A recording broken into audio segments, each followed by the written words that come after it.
Hi friends, ಎಲ್ಲರೂ ಹೇಗಿದ್ದೀರಾ? ಎಲ್ಲರೂ ಚೆನ್ನಾಗಿದ್ದೀರಾ ಅನ್ಕೋತೀನಿ. ನಾನು ಕೂಡ ಚೆನ್ನಾಗಿದ್ದೀನಿ. Welcome back to my YouTube channel. ಇವತ್ತಿನ ರೆಸಿಪಿ ಬಂದ್ಬಿಟ್ಟು ಮಟನ್ ಸಾಂಬಾರು ಮತ್ತು ಮಟನ್ ಬಿರಿಯಾನಿ. ಬನ್ನಿ ಅದನ್ನು ಹೇಗೆ ಮಾಡೋದು ಅಂತ ನೋಡೋಣ. ಅದಕ್ಕಿಂತ ಮುಂಚೆ ನೀವೇನಾದರೂ ಫಸ್ಟ್ ಟೈಮ್ ನನ್ನ ಯೂಟ್ಯೂಬ್ ಚಾನಲ್ನ ನೋಡ್ತಾ ಇದ್ದರೆ ಪ್ಲೀಸ್ ಸಬ್ಸ್ಕ್ರೈಬ್ ಮಾಡ್ಕೊಳ್ಳಿ ಮತ್ತು ಸಪೋರ್ಟ್ ಮಾಡಿ. ಒಂದು ಮಿಕ್ಸಿ ಜಾರ್ ತೊಗೊಂಡು ಅದಕ್ಕೆ 1.5 ಇಂಚಷ್ಟು ಶುಂಠಿನ ಕ್ಲೀನ್ ಮಾಡಿ ಸಣ್ಣದಾಗಿ ಕಟ್ ಮಾಡ್ಕೊಂಡಿದ್ದೀನಿ. ಹಾಗೆ ನನ್ನ ಕೈಯಲ್ಲಿ 2 ಇಡಿಯಷ್ಟು ಬೆಳ್ಳುಳ್ಳಿ ತೊಗೊಂಡಿದ್ದೀನಿ. ನಾನು ಸಿಪ್ಪೆ ಕ್ಲೀನ್ ಮಾಡ್ಕೊಂಡಿಲ್ಲ. ಇಲ್ಲಿ ನೀವು ಬೇಕು ಅಂದರೆ ಸಿಪ್ಪೆ ಕೂಡ ತೆಗೆದುಬಿಟ್ಟು ಹಾಕೋಬಹುದು. ಹಾಗೆ ಒಂದು 15ರಿಂದ 20 ಹಸಿಮೆಣಸಿನಕಾಯಿ ತೊಗೊಂಡಿದ್ದೀನಿ. ಇದು ಖಾರ ಇಲ್ಲ, ತುಂಬ ಖಾರ ಇರುತ್ತೆ. ಸೊ ಆವಾಗ ನೀವು ಖಾರ ನೋಡಿಕೊಂಡು ಎಷ್ಟು ಬೇಕಷ್ಟು ಮೆಣಸಿನ್ಕಾಯಿ ಹಾಕ್ಕೊಳ್ಳಿ. ಇವಾಗ ಒಂದು ಕುಕ್ಕರ್ ಇಟ್ಕೊಂಡು ಅದಕ್ಕೆ ಒಂದು 3 ಸ್ಪೂನಷ್ಟು ಎಣ್ಣೆ ಹಾಕ್ಕೊಳ್ತಾ ಇದ್ದೀನಿ. ಬಿಸಿ ಆದಮೇಲೆ ಸಣ್ಣದಾಗಿ ಕಟ್ ಮಾಡ್ಕೊಂಡಿರುವಂಥ ಪುದೀನ ಸೊಪ್ಪು ಹಾಗೆ ಸಣ್ಣದಾಗಿ ಕಟ್ ಮಾಡ್ಕೊಂಡಿರುವಂಥ ಕೊತ್ತಂಬರಿ ಸೊಪ್ಪು ಕೂಡ ಹಾಕ್ಕೊಳ್ತಾ ಇದ್ದೀನಿ. ಒಂದು 4 ಹಸಿಮೆಣಸಿನಕಾಯಿನ ಉದ್ದುದಕ್ಕೆ 2 ಭಾಗ ಮಾಡಿಕೊಂಡು ಅದನ್ನು ಕೂಡ ಹಾಕ್ಕೊಂಡು ಇದ್ರ ಜೊತೆಗೆ ಪ್ಲೇಟಲ್ಲಿ ತೋರಿಸಿರುವಂಥ ಎಲ್ಲ ಗರಂ ಮಸಾಲ ಕೂಡ ಹಾಕೊಂಡಿದ್ದೀನಿ. ಚಕ್ಕೆ, ಲವಂಗ, ಏಲಕ್ಕಿ, ಮರಾಠಿ ಮೊಗ್ಗು, ಅನಾನಸು, ಕಲ್ಲುವು ಮತ್ತು ಕಸ್ತೂರಿ ಮೇಥಿ. ಇದ್ರ ಜೊತೆಗೆ ಒಂದು 4 ಪಲಾವ್ ಎಲೆ ಕೂಡ ತೊಗೊಂಡಿದ್ದೀನಿ. ಇಷ್ಟನ್ನು ಹಾಕೊಂಡು ಎಣ್ಣೆಯಲ್ಲಿ ಚೆನ್ನಾಗಿ ಫ್ರೈ ಮಾಡ್ಕೋಬೇಕು ಒಂದು 5 ನಿಮಿಷ. ಅದಾದ್ಮೇಲೆ 4 ಈರುಳ್ಳಿನ ಸಣ್ಣದಾಗಿ ಉದ್ದುದ್ದ ಕಟ್ ಮಾಡ್ಕೊಂಡಿದ್ದೀನಿ. ಅದನ್ನು ಕೂಡ ಹಾಕೊಂಡು ಎಣ್ಣೆಯಲ್ಲಿ ಕಲರ್ ಚೇಂಜ್ ಆಗೋವರೆಗೂ ಈರುಳ್ಳಿನ ಸ್ವಲ್ಪ ಚೆನ್ನಾಗಿ ಫ್ರೈ ಮಾಡ್ಕೊಳ್ಬೇಕು.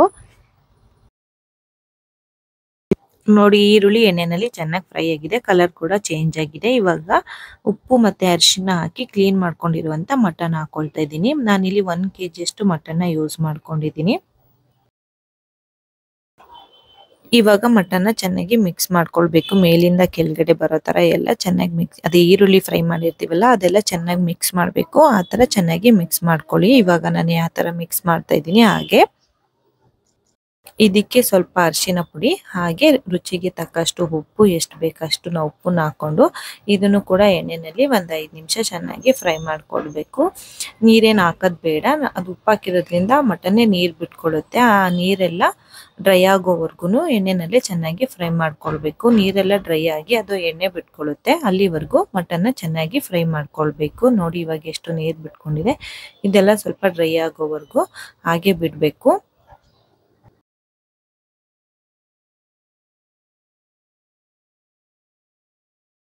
ನೋಡಿ, ಮಟನ್ ಎಲ್ಲ ಇವಾಗ ಫುಲ್ ಡ್ರೈ ಆಗಿದೆ. ಇದು ಈ ತರ ಡ್ರೈ ಆದ್ಮೇಲೆ ಇದಕ್ಕೆ 1-2 ಲೋಟ ಬಿಸಿನೀರ್ನ ಬಿಸಿ ಮಾಡಿ ಇಟ್ಕೊಂಡಿರ್ಬೇಕು. ನೀರ್ನ ಆ ನೀರ ಹಾಕೊಳ್ತಾ ಇದ್ದೀನಿ. ನಾನು ಅಕ್ಕಿ ಯಾವ ಲೋಟದಲ್ಲಿ ತಗೊಂಡಿದ್ದೀನಿ ಅದೇ ಲೋಟದಲ್ಲಿ 2 ಲೋಟ ನೀರ್ ಹಾಕೊಳ್ತಾ ಇದ್ದೀನಿ. ಅದು ಬಿಸಿನೀರು. ಮಟನ್ ಮುಳುಗೋಷ್ಟು ನೀರ್ ಹಾಕೊಂಡು ಚೆನ್ನಾಗಿ ಮಿಕ್ಸ್ ಮಾಡ್ಕೊಳ್ಳಿ. ಅದು ಒಂದು ಕುದಿ ಬರೋವರೆಗೂ ಹಾಗೆ ಕುದಿಸ್ಕೊಂಡು ಅದಾದ್ಮೇಲೆ ಕುಕ್ಕರ್ನ ಕ್ಲೋಸ್ ಮಾಡಿ 1-2 ವಿಸಿಲ್ ಬರ್ಸ್ಕೊಂಡ್ರೆ ಸಾಕಾಗುತ್ತೆ. ಬಿರಿಯಾನಿ ಮಾಡೋದಕ್ಕೆ ಒಂದು ಪಾತ್ರೆ ಇಟ್ಕೊಂಡು ಅದಕ್ಕೆ ಒಂದು 4 ಸ್ಪೂನ್ ಅಷ್ಟು ಎಣ್ಣೆ ಹಾಗೆ ಸ್ವಲ್ಪ ತುಪ್ಪ ಕೂಡ ಹಾಕೊಂಡಿದ್ದೀನಿ. ತುಪ್ಪ ಹಾಕೊಂಡ್ರೆ ಬಿರಿಯಾನಿ ಟೇಸ್ಟ್ ಚೆನ್ನಾಗಿರುತ್ತೆ. ಎಣ್ಣೆ ಬಿಸಿ ಆದ್ಮೇಲೆ ಅದಕ್ಕೆ ಸಣ್ಣದಾಗಿ ಕಟ್ ಮಾಡಿ ಇಟ್ಕೊಂಡಿರುವಂತ ಪುದೀನ ಸೊಪ್ಪು ಮತ್ತೆ ಕೊತ್ತಂಬರಿ ಸೊಪ್ಪು ಹಾಕೊಂಡು ಹಾಗೆ ಎಣ್ಣೆನಲ್ಲಿ ಸ್ವಲ್ಪ ಫ್ರೈ ಮಾಡ್ಕೊಳ್ಳಿ. ಸೊಪ್ಪು ಫ್ರೈ ಆದ್ಮೇಲೆ ಅದಕ್ಕೆ 1 ಸ್ಪೂನ್ ಅಷ್ಟು ಕಾಳು ಮೆಣಸು ಮತ್ತೆ ನಾವು ಅವಾಗಲೇ ಪೇಸ್ಟ್ ಮಾಡ್ಕೊಂಡಿದ್ವಲ್ಲ ಶುಂಠಿ, ಬೆಳ್ಳುಳ್ಳಿ ಮತ್ತೆ ಹಸಿಮೆಣಸಿನಕಾಯಿ, ಆ ಪೇಸ್ಟ್ ಕೂಡ ಹಾಕೊಂಡು ಹಾಗೆ ಸ್ವಲ್ಪ ಎಣ್ಣೆನಲ್ಲಿ ಅದ್ರದ್ದು ಹಸಿ ಸ್ಮೆಲ್ ಹೋಗೋವರೆಗೂ ಚೆನ್ನಾಗಿ ಫ್ರೈ ಮಾಡ್ಕೊಳ್ಬೇಕು. ಎಣ್ಣೆ ಬಿಡೋವರೆಗೂ ಚೆನ್ನಾಗಿ ಫ್ರೈ ಮಾಡ್ಕೊಂಡು ಅದಾದ್ಮೇಲೆ 1-2 ಟೊಮೆಟೊನ ಕಟ್ ಮಾಡಿ ಹಾಕೊಳ್ತಾ ಇದ್ದೀನಿ. ಇದನ್ನು ಕೂಡ ಎಣ್ಣೆನಲ್ಲಿ ಸಾಫ್ಟ್ ಆಗೋವರೆಗೂ ಚೆನ್ನಾಗಿ ಫ್ರೈ ಮಾಡ್ಕೊಳ್ಳಿ. ಟೊಮೆಟೊ ಸಾಫ್ಟ್ ಆಗಿ ಫ್ರೈ ಆಗಿದೆ. ಇವಾಗ ಅದಕ್ಕೆ 1-2 ಸ್ಪೂನ್ ಅಷ್ಟು ಗರಂ ಮಸಾಲ ಹಾಕೊಳ್ತಾ ಇದ್ದೀನಿ. ಇದನ್ನು ಕೂಡ ಎಣ್ಣೆ ಬಿಡೋವರೆಗೂ ಚೆನ್ನಾಗಿ ಎಣ್ಣೆನಲ್ಲಿ ಫ್ರೈ ಮಾಡ್ಕೊಳ್ಬೇಕು.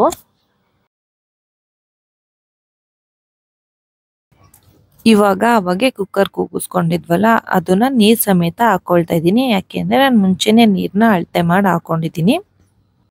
ಇವಾಗ ಮಿಕ್ಕಿದ ನೀರ್ನೆಲ್ಲ ಕುಕ್ಕರ್ ತೊಳೆದ್ಬಿಟ್ಟು ಅದನ್ನು ಕೂಡ ಹಾಕೊಳ್ತಾ ಇದ್ದೀನಿ. ಹಾಕೊಂಡು ಕ್ಲೋಸ್ ಮಾಡಿಬಿಟ್ಟು 1 ಕುದಿ ಬರೋವರೆಗೂ ಕುದಿಸ್ಕೊಳ್ಬೇಕು. ನೋಡಿ, ಇವಾಗ 1 ಕುದಿ ಬಂದಿದೆ. ನೋಡಿ, ನೀರು ಚೆನ್ನಾಗಿ ಕುದೀತಾ ಇದೆ. ನಾನಿಲ್ಲಿ 1 kg ಮಟನ್ ತಗೊಂಡಿದ್ದೀನಿ. ಅದಕ್ಕೆ 1 kg ಅಷ್ಟು ಅಕ್ಕಿನ ಚೆನ್ನಾಗಿ ವಾಶ್ ಮಾಡ್ಕೊಂಡು ಒಂದು 4ರಿಂದ 5 ಸಲ ಚೆನ್ನಾಗಿ ವಾಶ್ ಮಾಡ್ಕೋಬೇಕು. ವಾಶ್ ಮಾಡ್ಕೊಂಡು ಹಾಗೆ ಹಾಕೊಳ್ತಾ ಇದ್ದೀನಿ, ನೆನೆಸಿಟ್ಟಿಲ್ಲ. ನಾವೇನಾದ್ರೂ ಕುಕ್ಕರಲ್ಲಿ ಮಾಡಿದ್ರೆ ಅಕ್ಕಿನ ನೆನೆಸಿಟ್ಟು ಮಾಡ್ಕೋಬಹುದು. ಬಟ್ ಪಾತ್ರೆಯಲ್ಲಿ ಮಾಡ್ತಿರೋದ್ರಿಂದ ಅವಾಗ ಮಿಕ್ಸ್ ಮಾಡ್ತಾ ಇರಬೇಕು.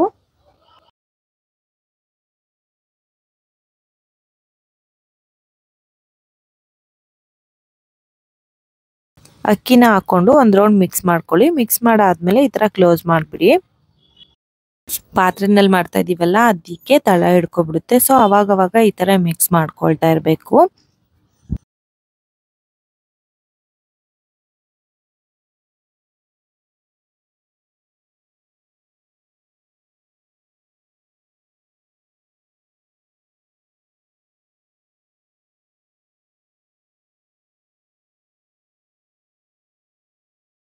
ಮಿಕ್ಸ್ ಮಾಡಿಕೊಂಡು ಮತ್ತೆ ಕ್ಲೋಸ್ ಮಾಡ್ಕೊಳ್ಳಿ. ಒಂದು 5 ನಿಮಿಷ ಮತ್ತೆ ಬೇಯಲಿ. ಇವಾಗ 3/4% ಬಿರಿಯಾನಿ ರೆಡಿ ಆಗಿದೆ. ನೀರೆಲ್ಲ ಆಲ್ಮೋಸ್ಟ್ ಡ್ರೈ ಆಗಿದೆ. ಒಂದು ಸ್ವಲ್ಪ ನೀರಿದೆ. ಇವಾಗ ಚೆನ್ನಾಗಿ ಮಿಕ್ಸ್ ಮಾಡ್ಕೊಬಿಡಿ ಇದನ್ನ ಒಂದ್ಸಲ.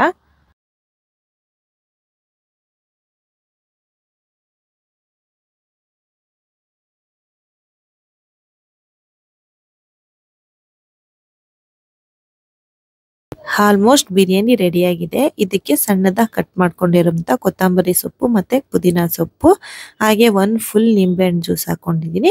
ಹಾಗೆ ಒಂದು ಸ್ಪೂನ್ 2 ಸ್ಪೂನ್ ಅಷ್ಟು ಮೇಲ್ಗಡೆ ತುಪ್ಪ ಹಾಕೊಂಡು ಒಂದು 5 ನಿಮಿಷ ಸ್ಲಿಮ್ಮಲ್ಲಿ ಕ್ಲೋಸ್ ಮಾಡಿ ಇಟ್ಬಿಡ್ಬೇಕು. ಒಂದು 5ರಿಂದ 10 ನಿಮಿಷ ಸ್ಲಿಮ್ಮಲ್ಲಿ ಇಟ್ಬಿಟ್ಟಿರ್ಬೇಕು. ಆಮೇಲೆ ಹೈ ಫ್ಲೇಮಲ್ಲಿ ಇಟ್ಬಿಟ್ಟಿರೋ ತಳ ಹಿಡ್ಕೊಬಿಡುತ್ತೆ. ಕ್ಲೋಸ್ ಮಾಡಿಬಿಟ್ರೆ ನೋಡಿ ಬಿರಿಯಾನಿ ರೆಡಿ ಆಗಿದೆ. ಇವಾಗ ಮಿಕ್ಸ್ ಮಾಡ್ಕೊಬಿಡಿ. ಯಾಕೆಂದರೆ ನಾವು ತುಪ್ಪ ಮತ್ತು ನಿಂಬೆಹಣ್ಣು ಹಾಕಿದ್ವಲ್ಲ ಅದೆಲ್ಲ ಚೆನ್ನಾಗಿ ಮಿಕ್ಸ್ ಆಗಬೇಕು. ಮಿಕ್ಸ್ ಮಾಡಿ ಇವಾಗ ಸ್ಟವ್ನ ಆಫ್ ಮಾಡಿ ಒಂದು 5 ನಿಮಿಷ ಕ್ಲೋಸ್ ಮಾಡಿ ಇಟ್ಟರೆ ಸಾಕು. ನೋಡಿ ಬಿರಿಯಾನಿ ರೆಡಿ ಆಗಿದೆ. ಎಷ್ಟು ಉದ್ದುದ್ರಾಗಿದೆ. ಇದು ಸಿಂಪಲ್ ಆಗಿ ಮಾಡಿರೋದು, ಹೆವಿ ಮಸಾಲ ಇಲ್ಲ. ಹೆವಿ ಮಸಾಲ ಹಾಕ್ಬಿಟ್ರೆ ಎದೆ ಉರಿ ಥರ ಬರುತ್ತೆ, ತಿನ್ನೋಕೆ ಅಷ್ಟು ಇಷ್ಟ ಆಗಲ್ಲ. ನೋಡಿ ಈ ಥರ ಸಿಂಪಲ್ ಆಗಿ ಮಾಡಿಕೊಂಡ್ರೆ ಚೆನ್ನಾಗಿರುತ್ತೆ. ನಾನು ಇದಕ್ಕೆ ಕಾಂಬಿನೇಷನ್ ಆಗಿ ಮೊಸರು ಬಜ್ಜಿ ಮಾಡಿದ್ದೆ. ನೀವು ಬೇಕಾದರೆ ಚಿಕನ್ ಗ್ರೇವಿ ಅಥವಾ ಮಟನ್ ಗ್ರೇವಿ ನಿಮಗೆ ಏನು ಇಷ್ಟ ಆಗುತ್ತೋ ಅದನ್ನು ಮಾಡ್ಕೊಳ್ಳಿ. ನೀವು ಎಲ್ಲರೂ ಟ್ರೈ ಮಾಡಿ ಹೇಗಿತ್ತು ಅಂತ ತಿಳಿಸಿ. ಬಿರಿಯಾನಿ ಅಂತೂ ಸಿಂಪಲ್ಲಾಗಿ ಸೂಪರಾಗಿತ್ತು. ನಮ್ಮ ಮನೇಲಿ ಎಲ್ಲರಿಗೂ ಇಷ್ಟ ಆಯಿತು.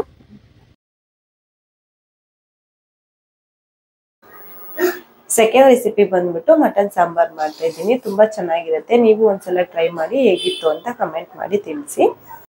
ಬಿರಿಯಾನಿ ಆದಮೇಲೆ ಒಂದೊಳ್ಳೆ ಸಾಂಬಾರು ಮಾಡ್ತಾಯಿದ್ದೀನಿ. ಬನ್ನಿ ಅದರ ರೆಸಿಪಿ ಹೇಗಿದೆ ಅಂತ ಶೇರ್ ಮಾಡ್ತಿದ್ದೀನಿ, ನೋಡೋರಂತೆ. ಮಟನ್ ಸಾಂಬಾರಂತೂ ಸಖತ್ತಾಗಿತ್ತು. ನೀವು ಇದೇ ಗ್ರೇವಿನ ಸ್ವಲ್ಪ ಗಟ್ಟಿಗೆ ಮಾಡಿಕೊಂಡ್ರೆ ಇಡ್ಲಿ ಚಪಾತಿ ಆ ಥರದಕ್ಕೂ ತಿನ್ಬೋದು. ನಾನು ಮುದ್ದೆಗೆ ಮಾಡಿದ್ನಲ್ಲ ಅದಕ್ಕೆ ಸ್ವಲ್ಪ ತೆಳ್ಳಗೆ ಮಾಡ್ಕೊಂಡಿದ್ದೀನಿ.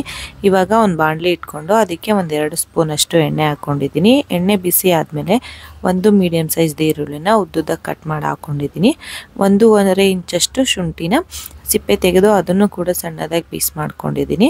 ಇವಾಗ ಒಂದು 2 ಫುಲ್ ಗೆಡ್ಡೆ ಬೆಳ್ಳುಳ್ಳಿನ ಸಿಪ್ಪೆ ತೆಗೆದುಬಿಟ್ಟು ಅದನ್ನು ಕೂಡ ಹಾಕ್ಕೊಂಡು ಎಣ್ಣೆಯಲ್ಲಿ ಫ್ರೈ ಮಾಡ್ಕೊಳ್ತಾ ಇದ್ದೀನಿ.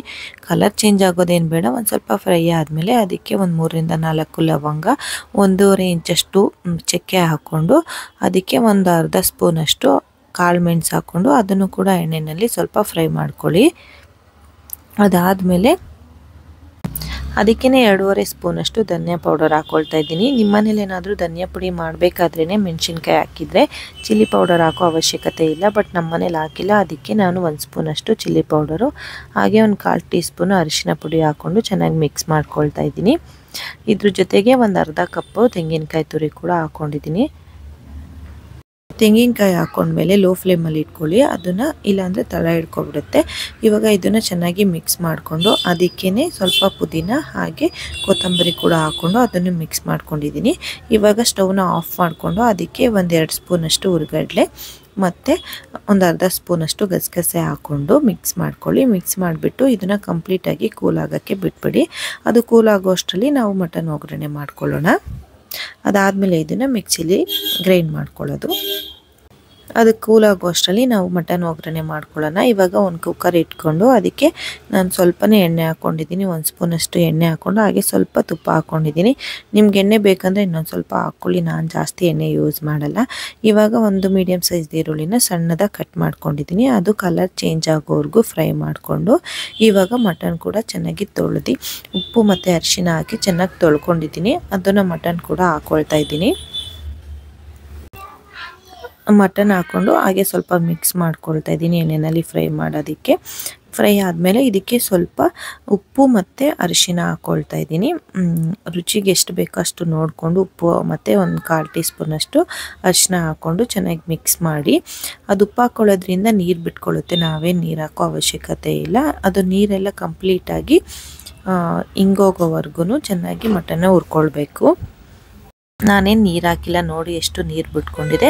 ಮಟನ್ ನೀರೆಲ್ಲ ಕಂಪ್ಲೀಟಾಗಿ ಡ್ರೈ ಆಗೋವರೆಗೂ ಚೆನ್ನಾಗಿ ಹುರ್ಕೊಳ್ಬೇಕು, ಆವಾಗ ಮಟನ್ ಸಾಂಬಾರು ಒಂಥರ ಸ್ಮೆಲ್ ಬರಲ್ಲ. ಇವಾಗ ನೋಡಿ ಕಂಪ್ಲೀಟಾಗಿ ಡ್ರೈ ಆಗಿದೆ. ಅದಕ್ಕೆ ನಾವು ಆವಾಗಲೇ ಫ್ರೈ ಮಾಡಿ ಇಟ್ಕೊಂಡಿದ್ವಲ್ಲ ಅದನ್ನು ರುಬ್ಕೊಂಡು ಹಾಕ್ಕೊಳ್ತಾ ಇದ್ದೀನಿ. ಹಾಕ್ಕೊಂಡು ಚೆನ್ನಾಗಿ ಫ್ರೈ ಮಾಡ್ಕೊಳ್ಬೇಕು. ಹಾಗೆ ನೀರು ಹಾಕೋಕ್ಕೆ ಮುಂಚೆನೇ ಒಂದು ಕುದಿ ಬರೋವರೆಗೂ ಚೆನ್ನಾಗಿ ಎಣ್ಣೆಯಲ್ಲಿ ಫ್ರೈ ಮಾಡ್ಕೊಳ್ಳಿ. ನೋಡಿ ಇವಾಗ ಒಂದು ಕುದಿ ಕುದೀತಾ ಇದೆ. ಇವಾಗ ನಾವು ಬಿಸಿನೀರು ಕಾಯಿಸಿ ಇಟ್ಕೊಂಡಿರಬೇಕು. ನೋಡಿಕೊಂಡು ನಮಗೆ ಎಷ್ಟು ಬೇಕು ನೀರು ಅಷ್ಟು ಹಾಕ್ಕೊಂಡು ಚೆನ್ನಾಗಿ ಮಿಕ್ಸ್ ಮಾಡಿಕೊಂಡು ಹಾಗೆ ಒಂದು ಕುದಿ ಬರೋ ಥರ ಚೆನ್ನಾಗಿ ಕುದಿಸ್ಕೊಳ್ಳಿ. ಈ ಥರ ಕುದಿಯೋಕ್ಕೆ ಸ್ಟಾರ್ಟ್ ಆದಮೇಲೆ ಉಪ್ಪು ಕರೆಕ್ಟಾಗಿದೆಯಾ ಅಂತ ಚೆಕ್ ಮಾಡ್ಕೊಳ್ಳಿ. ಉಪ್ಪು ಬೇಕಾ ಅನಿಸಿದ್ರೆ ಇನ್ನೊಂದು ಸ್ವಲ್ಪ ಹಾಕ್ಕೊಂಡು ಮಿಕ್ಸ್ ಮಾಡ್ಕೋಬೇಕು. ನಾನು ಉರಿಬೇಕಾದ್ರೆ ಕರೆಕ್ಟಾಗಿ ಹಾಕಿದೆ, ಸೊ ನಾನೇನು ಎಕ್ಸ್ಟ್ರಾ ಉಪ್ಪು ಹಾಕಿಲ್ಲ. ಇವಾಗ ನಾವು ಚರ್ಬಿನ ಈ ಥರ ಸೈಡಲ್ಲಿ ತೆಗೆದಿಟ್ಕೊಂಡಿರ್ತೀವಿ, ಕೊನೆಯಲ್ಲಿ ಹಾಕ್ಬಿಟ್ಟು ಇವಾಗ ಕ್ಲೋಸ್ ಮಾಡಿ ಒಂದು 2 ವಿಸಿಲ್ ಬರ್ಸ್ಕೊಂಡ್ರೆ ಸಾಕು. ಇದೇನು ತುಂಬ ಬಲ್ತೋಗಿರಲಿಲ್ಲ ಮಟನ್, ಎಳೆ ಮಟನ್ನು, ಸೊ ಹಾಗಾಗಿ 2 ವಿಸಲ್ ಸಾಕು. ಇಲ್ಲ ಅಂದರೆ ಒಂದು 3ರಿಂದ 4 ಬೇಕಾಗುತ್ತೆ. ವಿಸಿಲ್ ಹೋಗಿದೆಯಾ ಅಂತ ಚೆಕ್ ಮಾಡಿ ಓಪನ್ ಮಾಡ್ತಾ ಇದ್ದೀನಿ. ನೋಡಿ ನಾನು ಒಂದೇ ಒಂದು ಸ್ಪೂನ್ ಎಣ್ಣೆ ಹಾಕಿದ್ರು ಅದನ್ನೇ ಮಟನ್ ಎಷ್ಟು ಎಣ್ಣೆ ಬಿಟ್ಕೊಂಡಿದೆ. ಸಾಂಬಾರು ರೆಡಿಯಾಗಿದೆ. ಒಂದ್ಸಲ ಚೆನ್ನಾಗಿ ಮಿಕ್ಸ್ ಮಾಡ್ಕೊಳ್ಳಿ. ಕುಕ್ಕರಲ್ಲಿ ಮಾಡಿರೋದ್ರಿಂದ ಮಿಕ್ಸ್ ಮಾಡಿಕೊಂಡ್ರೆ ಸಾಂಬಾರು ರೆಡಿ. 2 ರೆಸಿಪಿ ಟ್ರೈ ಮಾಡಿ ಹೇಗಿತ್ತು ಅಂತ ಕಮೆಂಟ್ ಮಾಡಿ. ವಿಡಿಯೋ ನೋಡಿದ್ದಕ್ಕೆ ಧನ್ಯವಾದಗಳು. 2 ರೆಸಿಪಿನ ಟ್ರೈ ಮಾಡಿ ನಿಮ್ಗೆ ಯಾವ ರೆಸಿಪಿ ಇಷ್ಟ ಆಯಿತು ಅಂತ ಕಮೆಂಟ್ ಮಾಡಿ ತಿಳಿಸಿ. ಪ್ಲೀಸ್ ಸಬ್ಸ್ಕ್ರೈಬ್ ಮಾಡಿಲ್ಲ ಅಂದರೆ ಸಬ್ಸ್ಕ್ರೈಬ್ ಮಾಡ್ಕೊಳ್ಳೋದನ್ನ ಮರಿಬೇಡಿ. Thank you for watching my video. ಮತ್ತೆ ಮುಂದಿನ ವಿಡಿಯೋದಲ್ಲಿ ಸಿಗೋಣ.